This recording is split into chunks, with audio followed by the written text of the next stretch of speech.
ये है chemical bonding का फर्स्ट लेक्चर और इस लेक्चर में हम केमिकल बॉन्डिंग के बेसिक इंट्रोडक्शन के बारे में बात करेंगे। आज का लेक्चर बेसिक इंट्रोडक्शन पे डिपेंड है, जो आप शायद पहले किसी कक्षा में 9वीं 10वीं में या फिर 11th क्लास में पढ़ चुके हैं या पढ़ने वाले हैं। तो आज के लेक्चर में हम बात करने वाले हैं केमिकल बॉन्डिंग के बारे में। इस केमिकल बॉन्डिंग में सबसे पहले हम पढ़ेंगे केमिकल बॉन्ड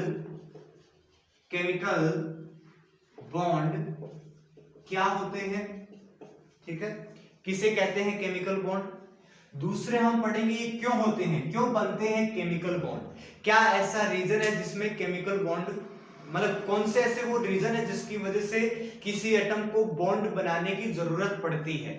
फिर हम तीसरे नंबर पे इसमें पढ़ने वाले हैं कि ये कैसे बनते हैं, ऐसे मतलब दो एटम के बीच में क्या ऐसा होता है जिसकी वजह से वो बॉन्ड बना लेते हैं, या फिर वो किस तरीके से दो एटम बॉन्ड बनाते हैं। इन तीनों चीजों के बारे में हम बात करने वाले हैं।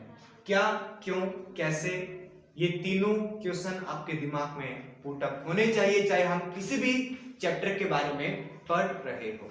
तो सबसे पहले हम बात करते हैं केमिकल बॉन्ड क्या होते हैं। देखो, आपने देखा होगा H2O के बारे में, ठीक है, ये वाटर मॉलिक्यूल होता है जनरली, या फिर कोई भी दो कैल्शियम कार्बोनेट या फिर कोई भी दो या दो से ज्यादा किसी मॉलिक्यूल का फॉर्मूला पढ़ा होगा। उस मॉलिक्यूल के फॉर्मूले में दो या दो से ज्यादा एटम आपस में क्या रहते हैं, कंबाइंड रहते हैं। वो दो या दो से ज्यादा एटम जो आपस में कंबाइंड रहते हैं, जिसकी वजह से एक मॉलिक्यूल का फॉर्मेशन होता है, और उसी की वजह से आज पूरे यूनिवर्स का फॉर्मेशन हुआ है। आज हम उन केमिकल बॉन्ड के बारे में बात कर रहे हैं।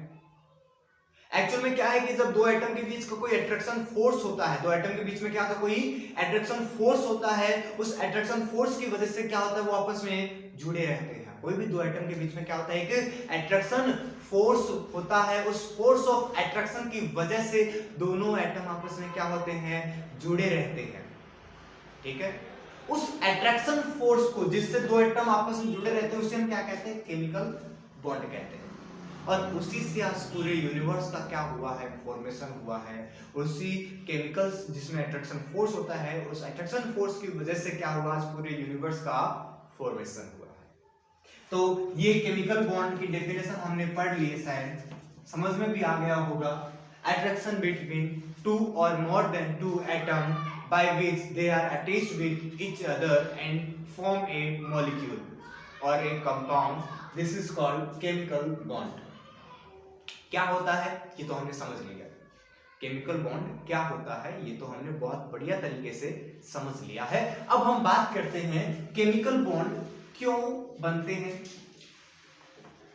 क्या ऐसे किसी एटम के साथ ऐसा क्या होता है, ऐसे उसके पास क्या मजबूरियां होती है जिसकी वजह से वो दूसरे एटम के पास जाता है और बॉन्ड बनाता है। वो फ्रीली इस दुनिया में स्टेबल क्यों नहीं है, इस चीज के बारे में हम चर्चा करने वाले हैं कि एक एटम दूसरे एटम के साथ जुड़ता ही है, वो फ्रीली, ऐसे ऑक्सीजन आपने सुना होगा, ऐसे ऑक्सीजन ये स्टेबल नहीं है। एक सिंगल ऑक्सीजन आपने कभी नहीं देखा होगा, अगर मार्केट में कोई सिंगल ऑक्सीजन घूमता हो मिले तो मुझे बताना, ठीक है। तो मैं क्या बोल रहा हूं कि सिंगल ऑक्सीजन स्टेबल नहीं है, सिंगल क्लोरीन स्टेबल नहीं है। ऐसा क्यों, इनकी क्या ऐसी मजबूरी है जिसकी वजह से स्टेबल नहीं है। इसका रीजन क्या है, मोटा मोटा इसका रीजन है स्टेबिलिटी। क्या है इसका रीजन, स्टेबिलिटी। तो कोई भी बॉन्ड स्टेबल क्यों नहीं है, सॉरी, कोई भी बॉन्ड, कोई भी एटम, कोई भी सिंगल एटम बॉन्ड क्यों बनाता है, उसको क्या चाहिए, स्टेबिलिटी चाहिए। अगर उसको कहीं से स्टेबिलिटी मिल जाए तो वो वहीं पे चला जाता है, उसके लिए चाहे वो बॉन्ड बनाए चाहे कुछ भी करे, उसको क्या चाहिए, स्टेबिलिटी चाहिए। अब ये स्टेबिलिटी मिलती कैसे है, इसका जो रीजन है हम दो पढ़ेंगे। एक तो इसका जो परमानेंट रीजन है वो क्या है, एनर्जी। परमानेंट रीजन तो क्या है, एनर्जी है। अगर किसी एटम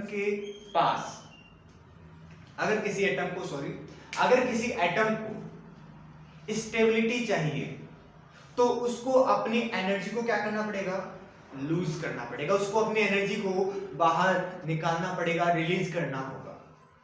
अगर वो अपनी एनर्जी को रिलीज कर देगा कहीं कैसे भी करके, तो वो क्या हो जाएगा, स्टेबल हो जाएगा। ये अपने ह्यूमंस में भी क्या होता है, सेम चीज अप्लाई होती है। अगर हमें 10-15 दिन तक खाना ना दे तो हम परमानेंट स्टेबल हो जाएंगे। क्या मेरी बात समझ पा रहे हो कि नहीं समझ पा रहे? तो यहां पर अपने पास क्या होता है, एटम को स्टेबिलिटी चाहिए, और स्टेबिलिटी कैसे मिलती है, एनर्जी को रिलीज करके उसे क्या मिल जाती है, स्टेबिलिटी मिल जाती है। अब वो स्टेबिलिटी मिलती कैसी है, तो मैं बताऊं कि जब दो कोई एटम हो, उन दोनों एटम के बीच में जब किसी बॉन्ड का फॉर्मेशन होता है, ध्यान से सुनना, कोई दो एटम है उनके बीच में जब बॉन्ड का फॉर्मेशन होता है तो हमेशा एनर्जी रिलीज होती है। तो हमेशा क्या होता है, एनर्जी का रिलीज होता है, एनर्जी का लूज होता है, एनर्जी खर्च होती है। तो मैंने कहा दो एटम के बीच में बॉन्ड का फॉर्मेशन होगा तो एनर्जी क्या होगी, रिलीज होगी। समझ में आ रही मेरी बात? तो एनर्जी रिलीज होगी तो इससे क्या मिलेगी, स्टेबिलिटी मिलेगी। कोई दिक्कत? बॉन्ड का फॉर्मेशन होगा तो एनर्जी रिलीज होगी, एनर्जी रिलीज होगी तो क्या मिलेगी, इनको स्टेबिलिटी मिलेगी। इसका मतलब भाई साहब एक चीज तो हमें पता चल गई कि एनर्जी रिलीज हो रही है तो इसमें जो बॉन्ड फॉर्मेशन की जो प्रोसेस है, बॉन्ड के फॉर्मेशन की जो प्रोसेस है वो प्रोसेस कैसी होती है, एक्सोथर्मिक। कैसी प्रोसेस होती है, एक्सोथर्मिक प्रोसेस होती है। बॉन्ड फॉर्मेशन की प्रोसेस क्या होती है, हमेशा एक्सोथर्मिक होती है। एक्सोथर्मिक का मतलब समझ गए होंगे आप? चलो, बॉन्ड फॉर्मेशन की प्रोसेस होती है एक्सोथर्मिक। एक्सोथर्मिक प्रोसेस होती है, इसलिए इनको मिलती है स्टेबिलिटी। अब जो मैं दूसरा रीजन बता रहा हूं, मैंने कहा था कि दो रीजन बताऊंगा, पहला रीजन मैंने बता दिया एनर्जी, दूसरा रीजन तो बता रहा हूं वो एक कंसेप्ट है, ठीक है, और वो कंसेप्ट अपने टाइम पर बहुत ज्यादा फेमस हुआ था, इसलिए हम उनको यहाँ पर उसको यहाँ पे पढ़ रहे हैं, और वो बहुत ज्यादा मॉलिक्यूल पे अप्लाई भी होता है। वो कंसेप्ट क्या है, octane rule. Octane rule, aspect नियम। ये एस्पेक्ट नियम के बारे में हम बात करने वाले हैं। क्या होता है ऑक्टेन रूल? ऑक्टेन रूल होता है कि जब कोई भी एटम अपने आउटर मोस्ट सेल के अंदर, कोई भी एटम अपने आउटर मोस्ट सेल के अंदर 8 इलेक्ट्रॉन कर ले, 8 इलेक्ट्रॉन कर ले, तो वो क्या होता है, बहुत ज्यादा स्टेबल हो जाता है, उसकी स्टेबिलिटी अपरंपार हो जाती है, उसको नोबल गैस इलेक्ट्रॉनिक कॉन्फ़िगरेशन मिल जाता है। समझ में आ रही मेरी बात? तो अगर किसी एटम के आउटर मोस्ट सेल के अंदर 8 इलेक्ट्रॉन आ जाए तो भाई साहब एटम क्या होता है, स्टेबिलिटी के झंडे गाड़ देता है। अब कोई भी एटम क्या चाहेगा कि अपने आउटर मोस्ट सेल में कितना इलेक्ट्रॉन आ जाए, भाई साहब अपने आउटर मोस्ट सेल में 8 इलेक्ट्रॉन आ जाए, हमें तो क्या चाहिए, स्टेबिलिटी चाहिए। और वो इस स्टेबिलिटी के लिए क्या करेगा, इस स्टेबिलिटी के लिए किसी से भी इलेक्ट्रॉन छीन लेगा, या उसको इलेक्ट्रॉन शेयरिंग करेगा, या इलेक्ट्रॉन डोनेट करेगा, कैसे भी करो उसको क्या चाहिए, स्टेबिलिटी चाहिए। स्टेबिलिटी मिलेगी कैसे, ऑक्टेन कंप्लीट करके। तो ये था क्या, ऑक्टेन रूल। इस ऑक्टेन रूल के कुछ एग्जाम्पल हम पढ़ेंगे, ये कहां कहां पे अप्लाई होता है, कहां पे अप्लाई नहीं होता है, इस सभी चीजों के बारे में हम बात करेंगे। अगर आप इसे उतारना चाहें तो उतार सकते हैं। अब हम बात करते हैं अगर उतार लिया हो तो आगे हम चलते हैं इसमें ऑक्टेन रूल के एग्जाम्पल। ऑक्टेन रूल समझ में तो आ ही गया होगा। If any atom have 8 electron in their outermost cell, its stability is increased। इसकी स्टेबिलिटी क्या होती है, इंक्रीज होती है। चलो तो हम बात करते हैं कि अपने पास क्या है, अपने पास कोई एटम है, ठीक है, उस एटम के पास हम बात करते हैं जैसे हम बात करते हैं O2 के बारे में। अपने पास एक मॉलिक्यूल है O2, ठीक है। O2 की अगर बात करें तो एक अपने पास क्या है, ऑक्सीजन है। ऑक्सीजन के आउटर मोस्ट सेल में कितने इलेक्ट्रॉन है, ऑक्सीजन के आउटर मोस्ट सेल में 6 इलेक्ट्रॉन होते हैं, 6 इलेक्ट्रॉन होते हैं ऑक्सीजन के आउटर मोस्ट सेल में। इलेक्ट्रॉनिक कॉन्फ़िगरेशन आपको पता होगा शायद, ठीक है। इसी टाइप से एक और ऑक्सीजन यहां पर है, इसके भी आउटर मोस्ट सेल में कितने इलेक्ट्रॉन है, 6 इलेक्ट्रॉन। तो यहां पर क्या होगा, इस इलेक्ट्रॉन को भी कितने की जरूरत, 2 इलेक्ट्रॉन की जरूरत, और इस इलेक्ट्रॉन को भी कितने की जरूरत, 2 इलेक्ट्रॉन की। दोनों को 2-2 इलेक्ट्रॉन चाहिए। एक दिन क्या हुआ, ये ऑक्सीजन ऐसे घूम रहा था और घूमते घूमते गाना गा रहा था कि मुझे 2 मिल जाए तो बात बन जाए। क्या मिल जाए? 2 इलेक्ट्रॉन मिल जाए तो बात बन जाए। इसी तरीके से ये ऑक्सीजन भी गाना गा रहा था, 6 मेरे पास है, 2 मिल जाए तो बात बन जाए। अब ये गाना इस तरह से गाता हुआ रहा था और ये एटम इस तरीके से गाना गाता हुआ रहा था, और दोनों ऐसे अचानक मुड़ते ही, दोनों भिड़ते ही एक दूसरे को देखा, देखते ही क्या हुए? खुश हुए। दोनों ने सोचा कि मुझे ये ऑक्सीजन 2 इलेक्ट्रॉन देगा, इसने सोचा कि मुझे ये ऑक्सीजन 2 इलेक्ट्रॉन देगा, लेकिन दोनों ने बीच का सा रास्ता निकाला। इसने कहा कि मुझे भी 2 की जरूरत, तुझे भी 2 की जरूरत, आ जाओ दोनों क्या कर ले? शेयरिंग कर ले, पार्टनरशिप कर ले। इस पार्टनरशिप में कितने इलेक्ट्रॉन आ जाएंगे? 4 इलेक्ट्रॉन आ जाएंगे, और इन चारों पर मेरा भी हक होगा, इन चारों पर तेरा भी हक होगा। इस तरीके से दोनों का ऑक्टेन क्या हो जाएगा? कंप्लीट हो जाएगा। दोनों क्या हो जाएंगे? स्टेबल हो जाएंगे। इस तरीके से 2-2 इलेक्ट्रॉन की क्या कर लेंगे? पार्टनरशिप कर लेंगे। कोई दिक्कत? जैसे मैं बताऊं, N2 के बारे में बात करते हैं, नाइट्रोजन होता है, ठीक है। नाइट्रोजन, एक नाइट्रोजन के आउटर मोस्ट सेल में कितने इलेक्ट्रॉन होते हैं? 5 इलेक्ट्रॉन। इस नाइट्रोजन के आउटर मोस्ट सेल में भी कितने इलेक्ट्रॉन? 5 इलेक्ट्रॉन। अब इसको क्या चाहिए? 5 इलेक्ट्रॉन हो गए, ऑक्टेन कंप्लीट करने के लिए क्या चाहिए? कहीं से 3 इलेक्ट्रॉन का जुगाड़ हो जाए तो ये भी हो जाएगा। अब ये 5 इलेक्ट्रॉन है इसके पास, 3 इलेक्ट्रॉन इसको चाहिए, तो ये दोनों क्या करेंगे? आपस में 3-3 इलेक्ट्रॉन की क्या करेंगे? पार्टनरशिप करेंगे। इन 3-3 इलेक्ट्रॉन की पार्टनरशिप में ये 6 इलेक्ट्रॉन बन जाएंगे, जिन पे इसका भी हक होगा, इसका भी हक होगा। समझ में आ रही है मेरी बात? तो ये अपने पास क्या हो गया? जैसे ऑक्टेन रूल हाइड्रोजन के लिए क्या कहता है? ऑक्टेन रूल हाइड्रोजन के लिए कहता है कि हाइड्रोजन छोटा बच्चा है, इसको हम 2 इलेक्ट्रॉन में क्या कर देंगे? इसको 2 इलेक्ट्रॉन में ही बुढ़ा देंगे। बुढ़ा देगा मतलब इसको 2 इलेक्ट्रॉन में मना देंगे, सॉरी, ठीक है। तो इसको 2 इलेक्ट्रॉन में ही मना लेंगे। अगर इसके आउटर मोस्ट शेल में 2 इलेक्ट्रॉन आ जाए तो ये स्टेबल हो जाता है। तो ऑक्टेन रूल कहता है कि अगर हाइड्रोजन के पास 2 इलेक्ट्रॉन आ जाए तो स्टेबल हो जाता है। तो हाइड्रोजन क्या सोचता है कि अपने जैसा कोई हाइड्रोजन मिल जाए तो उसके साथ एक-एक की पार्टनरशिप कर लेंगे और रह लेंगे मजे से। तो ये इसी तरीके से क्या करता है? दूसरे हाइड्रोजन के साथ एक-एक इलेक्ट्रॉन की पार्टनरशिप करता है और क्या बन जाता है? एक स्टेबल यौगिक या मॉलिक्यूल बन जाता है, कंपाउंड, कुछ भी बोल दो, ये बन जाता है। तो ये इस तरीके से इलेक्ट्रॉन की पार्टनरशिप करके अपना या तो ड्यूप्लेट कंप्लीट करते हैं या अपना ऑक्टेन कंप्लीट कर लेते हैं। एक एग्जांपल और पढ़ लेते हैं। जैसे HCl की बात करें, HCl की अगर बात करें तो हाइड्रोजन के पास कितने इलेक्ट्रॉन होते हैं? 1 इलेक्ट्रॉन होते हैं। क्लोरीन के आउटर मोस्ट सेल में कितने इलेक्ट्रॉन होते हैं? क्लोरीन के आउटर मोस्ट सेल में 7 इलेक्ट्रॉन होते हैं। कितने होते हैं? क्लोरीन को कितने की जरूरत?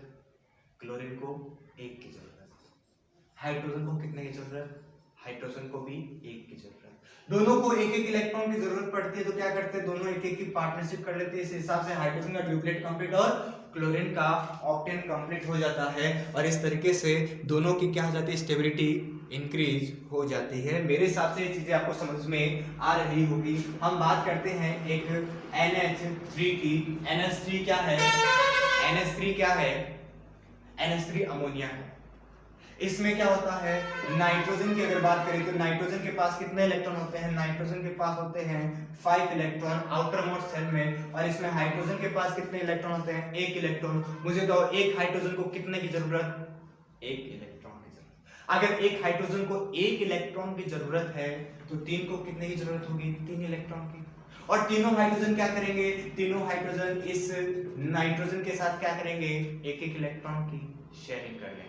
और यहाँ पे तो 1-1 इलेक्ट्रॉन की शेयरिंग करके हाइड्रोजन, सभी हाइड्रोजन अपना ड्यूप्लेट कंप्लीट करते हैं, लेकिन नाइट्रोजन भी तो चालाक अपने तीनों के साथ 1-1 इलेक्ट्रॉन की शेयरिंग करके अपना ऑक्टेन कंप्लीट कर लेता है। क्या मेरी बात समझ में आई या नहीं? तो इस हिसाब से ऑक्टेन रूल काफी मजेदार था। मजा आया ऑक्टेन रूल को पढ़ने में लोगों को। लोग बोल रहे थे बस सब कुछ है तो ऑक्टेन रूल ही है, आगे पीछे ऊपर नीचे दाएं बाएं सब कुछ क्या है? ऑक्टेन रूल है।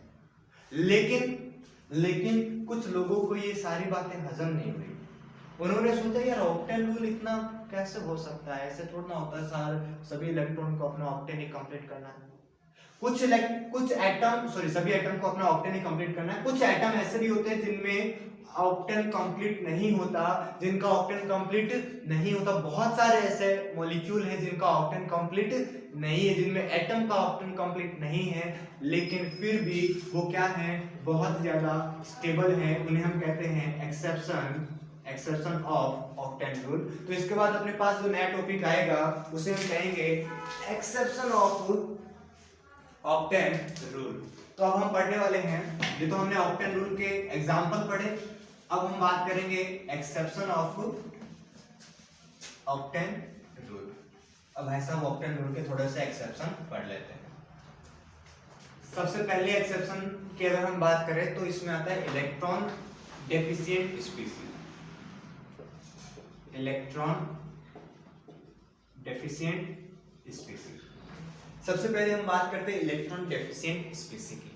इलेक्ट्रॉन डेफिशिएंट स्पीसीज ऐसी स्पीसीज जिनके पास आउटर मोस्ट सेल के अंदर 8 इलेक्ट्रॉन नहीं होते, ऐसे एटम जिनके आउटर मोस्ट सेल में 8 इलेक्ट्रॉन नहीं होते उन्हें हम कहते हैं इलेक्ट्रॉन डेफिशिएंट स्पीसीज। और इन इलेक्ट्रॉन डेफिशिएंट स्पीसीज की जो स्टेबिलिटी है वो नॉर्मल बहुत ज्यादा है।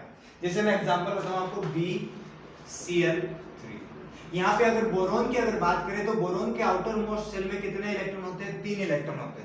और क्लोरीन के आउटर मोस्ट सेल में कितने इलेक्ट्रॉन होते हैं? 7 इलेक्ट्रॉन होते हैं। क्लोरीन को कितने की जरूरत है? 1 इलेक्ट्रॉन की जरूरत है। क्लोरीन एक इलेक्ट्रॉन की यहाँ पे क्या कर लेगा? पार्टनरशिप कर लेगा।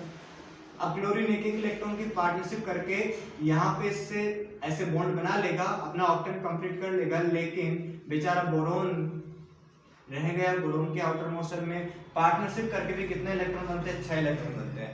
लेकिन बड़ी बात ये कि 6 में भी खुश है, ये 6 इलेक्ट्रॉन में भी खुश है। होने कितने चाहिए थे? ऑक्टेन रूल के अकॉर्डिंग बोरोन के आउटर मोस्ट सेल में 8 इलेक्ट्रॉन होने चाहिए थे, लेकिन इसके आउटर मोस्ट सेल में कितने इलेक्ट्रॉन है? 6 इलेक्ट्रॉन, और ये 6 में भी खुश है। इसकी खुशी का राज ऑक्टेन रूल में ही समझा पाया कि ये 6 में भी खुश क्यों है। लोगों को खुशी के लिए 8 इलेक्ट्रॉन की जरूरत पड़ती है और ये बेचारा 6 में भी खुश है। इसको नहीं समझा पाया ऑक्टेन रूल। जैसे एक और एग्जांपल बताऊं, इसको अगर पढ़ोगे तो समझ में आएगा। यहाँ पे बेरिलियम के आउटर मोस्ट सेल में कितने इलेक्ट्रॉन है? 2 इलेक्ट्रॉन है। और यहाँ पे क्लोरीन के पास कितने इलेक्ट्रॉन है? 7 इलेक्ट्रॉन है। तो क्लोरीन तो क्या करता है? अपने एक इलेक्ट्रॉन की पार्टनरशिप करके ऐसे बॉन्ड बना लेता है, और इसके आउटर मोस्ट सेल में कितने इलेक्ट्रॉन हो जाते हैं? 8 इलेक्ट्रॉन हो जाते हैं। लेकिन बेरिलियम बेचारा इसने पता नहीं क्या पाप किए थे ऐसे कि इसके आउटर मोस्ट सेल में 4 इलेक्ट्रॉन ही बचते हैं। लेकिन ये बेरिलियम इन 4 इलेक्ट्रॉनों में भी खुश है, और इसकी खुशी का भी राज नहीं समझा पाया। कौन? Octane rule. तो ये ऑक्टेन रूल के एक्सेप्शन है। कौन सा? Electron deficient species. इसके बहुत सारे एग्जांपल आपको मिलेंगे, लेकिन हम ज्यादा एग्जांपल के बारे में चर्चा नहीं करते हुए आगे की तरफ बढ़ते हैं। इलेक्ट्रॉन डेफिशिएंट स्पीसीज इसका पहला एक्सेप्शन है। दूसरे एक्सेप्शन की बात करें तो दूसरा एक्सेप्शन आता है electron efficient species. Electron efficient species ऐसी स्पीसीज जिनके आउटर मोस्ट सेल में मोर देन 8 इलेक्ट्रॉन प्रेजेंट हो। ऐसी स्पीसीज जिनके आउटर मोस्ट सेल में मोर देन 8 इलेक्ट्रॉन प्रेजेंट होते हैं, उनको हम क्या कहते हैं? इलेक्ट्रॉन एफिशिएंट स्पीसीज कहते हैं। Example PCl5। मोटा मोटा एग्जांपल अपने पास आता है। कौन? PCl5। PCl5 की अगर बात करें तो PCl5 की अगर बात करें तो फास्फोरस के आउटर मोस्ट सेल के अंदर कितने इलेक्ट्रॉन होते हैं? 5 इलेक्ट्रॉन होते हैं। 5 हो गए, 4 and 1 5। क्लोरीन के आउटर मोस्ट सेल में कितने इलेक्ट्रॉन होते हैं? वही 7 इलेक्ट्रॉन। क्लोरीन को कितने की जरूरत पड़ती है? एक इलेक्ट्रॉन की जरूरत पड़ती है। तो क्लोरीन बेचारा अपना एक इलेक्ट्रॉन की पार्टनरशिप करके अपना ऑक्टेन कंप्लीट कर लेता है। इस हिसाब से क्लोरीन अपना ऑक्टेन कंप्लीट कर लेता है। लेकिन जैसे क्लोरीन ऑक्टेन कंप्लीट करता है तो फास्फोरस की अगर बताएं तो फास्फोरस में ऑक्टेन से ज्यादा इलेक्ट्रॉन आ जाते हैं।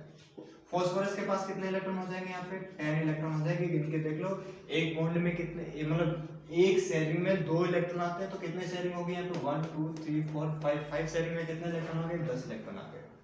फास्फोरस के पास 10 इलेक्ट्रॉन आ गए, मोर देन 8 इलेक्ट्रॉन आ गए। ये भी क्या है? स्टेबल है। जैसे SO3 की अगर तुम स्ट्रक्चर बनाओगे तो सल्फर के पास कितने इलेक्ट्रॉन आएंगे? 12 इलेक्ट्रॉन आएंगे। बना के देख लेना, सल्फर के पास 12 इलेक्ट्रॉन आएंगे। और ये यहाँ पे भी क्या है? स्टेबल है। इस स्टेबिलिटी को नहीं समझा पाया ऑक्टेन रूल, इसलिए ऑक्टेन रूल के एक्सेप्शन में आते हैं। तीसरा एक्सेप्शन ऑक्टेन रूल का आता है। तीसरा एक्सेप्शन आता है ऑड नंबर ऑफ इलेक्ट्रॉन। अगर किसी स्पीशीज के पास total number of electron odd number में है, टोटल नंबर ऑफ इलेक्ट्रॉन किसमें है, ऑड नंबर में है, तो वो भी ऑक्टेन रूल का क्या होगा, एक्सेप्शन होगा। जैसे मैं नाइट्रोजन ऑक्साइड की बात करूं, नाइट्रोजन मोनोऑक्साइड की बात करूं, तो यहाँ पे क्या होता है, यहाँ पे एक नाइट्रोजन है, नाइट्रोजन के पास कितने इलेक्ट्रॉन होते हैं, 7 इलेक्ट्रॉन होते हैं। ऑक्सीजन के पास कितने इलेक्ट्रॉन होते हैं, 8 इलेक्ट्रॉन। 7 + 8 कितने हो गए, 15। अगर ऑड नंबर में इलेक्ट्रॉन आ रहे हैं तो वो ऑब्वियसली क्या होगा, वो हमेशा क्या होगा, एक्सेप्शन होगा। किसका एक्सेप्शन होगा, ऑक्टेन रूल का एक्सेप्शन होगा। मेरी बात समझ में आ रही होगी शायद आपको, कोई दिक्कत वाली बात यहाँ पे नहीं होनी चाहिए। समझ में आ रही बात। चलो हम आगे बढ़ते हैं। फिर 4th नंबर पे इसका एक्सेप्शन आता है pseudo electronic configuration compound. Pseudo electronic configuration compound मतलब ऐसे इलेक्ट्रॉन, ऐसे कंपाउंड जिनमें, मतलब ऐसे एटम जिनके आउटर मोस्ट सेल में 18 इलेक्ट्रॉन हो जाते हैं। ऐसे एटम जिनके आउटर मोस्ट सेल में 18 इलेक्ट्रॉन होते हैं उसे pseudo noble gas electronic configuration कहते हैं। 18 इलेक्ट्रॉन को क्या कहेंगे, pseudo noble gas electronic configuration कहेंगे। और ऐसे अगर कंपाउंड कहीं पे पाए जाते हैं तो वो भी एक्सेप्शन होंगे किसके, ऑक्टेन रूल के, क्योंकि ये भी बहुत ज्यादा क्या होते हैं, स्टेबल होते हैं। नोबल गैस की तरह ये भी क्या होते हैं, बहुत ज्यादा स्टेबल होते हैं। जैसे ZnCl2 की बात करें तो Zn यहाँ पे +2 फॉर्म में पाया जाता है और Cl-2 Cl-1 के फॉर्म में पाया जाता है। यहाँ पे Zn के आउटर मोस्ट सेल में कितना इलेक्ट्रॉन होते हैं, 18 इलेक्ट्रॉन होते हैं। Zn+2 के आउटर मोस्ट सेल में 18 इलेक्ट्रॉन होते हैं और बहुत ज्यादा स्टेबल होता है। इसकी स्टेबिलिटी का राज ऑक्टेन रूल नहीं समझा पाया। तो हमें पता चला कि ऑक्टेन रूल के एग्जाम्पल से ज्यादा उसके एक्सेप्शन ज्यादा है, इसलिए ये कंसेप्ट गलत था, लेकिन ये बहुत जगह अप्लाई होता है और ये बहुत फेमस चीज थी, इसलिए हम इसको पढ़ लिया। ठीक है, इसके साथ साथ ऑक्टेन रूल का एक और डिमेरिट्स थी, एक और कमी थी। वो कमी क्या थी कि ये कंपाउंड की स्ट्रक्चर को नहीं समझा पाया। कंपाउंड की स्ट्रक्चर, ये लुईस स्ट्रक्चर को तो बता देते हैं, देखो ये लुईस स्ट्रक्चर तो इसके जरिए बता दी जाती है, लेकिन ये लुईस स्ट्रक्चर होती है जब इलेक्ट्रॉन को हम डॉट डॉट से रिप्रेजेंट करते हैं तो क्या होती है, लुईस डॉट स्ट्रक्चर होती है। ये लुईस डॉट स्ट्रक्चर को तो हम एक्सप्लेन कर सकते हैं किसके द्वारा, इस ऑक्टेन रूल के द्वारा, लेकिन उसकी एक्चुअल जो स्ट्रक्चर होती है, ज्योमेट्री होती है, उसको एक्सप्लेन नहीं कर पाया कौन, ऑक्टेन रूल। तो यहां तक इसको कंप्लीट करते हैं। यहां तक हमने क्या पढ़ा, यहां तक भाई साहब हमने पढ़ा कि बॉन्ड का, कोई भी बॉन्ड हो अपने पास, उस बॉन्ड का फॉर्मेशन क्यों होता है, बॉन्ड का फॉर्मेशन क्यों होता है, इसको हमने यहां तक पढ़ लिया है। अब बॉन्ड का फॉर्मेशन कैसे होता है, इस रास्ते पे चलते हैं। क्या, क्यों, कैसे, कैसे वाले रास्ते पे हम चलते हैं। देखो बॉन्ड का फॉर्मेशन कैसे होता है, उससे पहले हमें ये पता होना जरूरी है केमिकल बॉन्ड कितने टाइप के होते हैं। केमिकल बॉन्ड अपने पास होते हैं 2 टाइप के। मोटे मोटे तौर पे हम बोलेंगे केमिकल बॉन्ड कितने टाइप के होते हैं, 2 टाइप के। पतले पतले तौर पर किसी भी प्रकार के केमिकल बॉन्ड नहीं पाए जाते, मोटे मोटे तौर पे पाए जाते हैं। मोटे मोटे तौर पे कितने होते हैं, 2 होते हैं। कौन कौन से, एक तो होते हैं अपने पास स्ट्रॉन्ग बॉन्ड यानी स्ट्रॉन्ग बॉन्ड, एक अपने पास होते हैं वीक बॉन्ड। स्ट्रॉन्ग बॉन्ड कितने टाइप के होते हैं, स्ट्रॉन्ग बॉन्ड का मतलब क्या होता है, जो मजबूत होते हैं वो स्ट्रॉन्ग हो, जो मेरी तरह कमजोर होते हैं वो वीक हो गए। अब स्ट्रॉन्ग बॉन्ड की बात करें तो भाई साहब स्ट्रॉन्ग बॉन्ड अपने पास ऐसे बॉन्ड जिनकी एनर्जी 80 किलो जूल से कहां तक हो, 240 किलो जूल तक हो, लगभग 240 किलो जूल तक हो, तो अपने पास क्या हो जाएंगे, स्ट्रॉन्ग बॉन्ड हो जाएंगे। वीक बॉन्ड का मतलब क्या हो गया, जिनकी एनर्जी 40 किलो जूल से कम हो, लेस देन 40 किलो जूल हो, तो उसे हम क्या कहेंगे, वीक बॉन्ड कहेंगे। स्ट्रॉन्ग बॉन्ड की अगर बात करें तो ये स्ट्रॉन्ग बॉन्ड 4 टाइप के होते हैं। सबसे पहले हम बात करेंगे कोवलेंट बॉन्ड की, दूसरे नंबर पे हम पढ़ेंगे कोऑर्डिनेशन बॉन्ड। कोवलेंट बॉन्ड जैसे एक बॉन्ड होता है कोऑर्डिनेशन बॉन्ड। तीसरे नंबर पे अपने पास आता है इसमें आयनिक बॉन्ड, जिसे स्यूडो बॉन्ड भी कहते हैं। चौथे नंबर पे आता है अपने पास मेटालिक बॉन्ड। ये 4 बॉन्ड इसके अंदर पढ़ेंगे, और इसके अंदर पढ़ेंगे हम 2 टाइप के बॉन्ड। एक तो अपने पास होता है हाइड्रोजन बॉन्ड और दूसरा अपने पास होता है वैन डर वाल्स बॉन्ड। ये जो चीजें हैं हम नेक्स्ट वाले लेक्चर के अंदर जरूर पढ़ेंगे। लेक्चर कंटिन्यूअस होंगे। अगर आप इस लेक्चर को शेयर करेंगे, सब्सक्राइब करेंगे, लाइक करेंगे, कुछ भी करेंगे, कमेंट करेंगे, डिसलाइक करेंगे, तो हम जल्दी ही नेक्स्ट लेक्चर की तरफ बढ़ेंगे। हो सकता है कि डेली में इसमें लेक्चर को अपलोड कर दूं, ऐसा भी हो सकता है। तो आज के लिए मेरे हिसाब से चीजें आपको थोड़ी बहुत समझ में आई होगी। केमिकल बॉन्ड बहुत ज्यादा इंपॉर्टेंट है। कम से कम इस लेक्चर के तो मैं पूरे, इस चैप्टर के तो पूरे लेक्चर मैं डालूंगा। ठीक है, चलो मिलते हैं अपन नेक्स्ट